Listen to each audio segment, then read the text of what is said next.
My name is Silvia Nakkach, and I grew up in Europe and South America.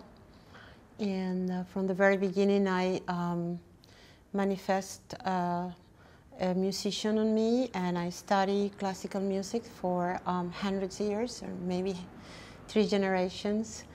And then I did my background is in psychology and clinical work, and of course I became a music therapist a long time ago, and always work with the integration of music and consciousness, and naturally it leads to healing or transformation. Being interested in cultures all my life because my multicultural background. I travel all over the world as much as I could, studying the music of different peoples. And the way that music can serve healing and assist therapeutic processes. And then around the early 80s, I realized that many of the sources of music and healing were in cultures that were extremely antique.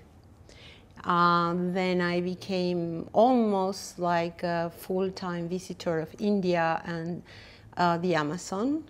And for me, it's one place. India is an Amazon and a multi-diversity space for understanding the origin of music and how music is part of our archetypes and how music is part of our basic makeup as humans. And healing, it's part of the music. There's no separation. Music for healing music, and it's one. The approach is one.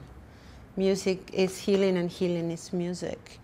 I like that approach, and since 1982 I've been full-time, devotedly, with absolute diligence and dedication to study with the same teacher of North Indian classical music, Ali Akbar Khan.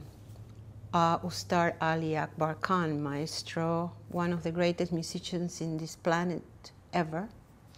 And with direct guidance and teachings, I learned the power of what is called Raga Rasa, and that was the precious link in my Western, that was missing in my Western education as a musician and composer and music therapeutic assistance clinician.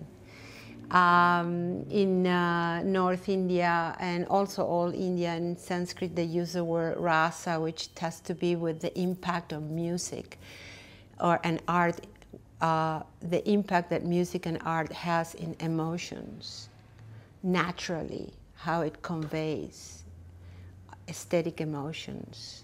And that made a big difference in my life as a clinician and a musician and a performer and a composer and an educator, because I realized that the expressive power of music not necessarily needs to be imposed.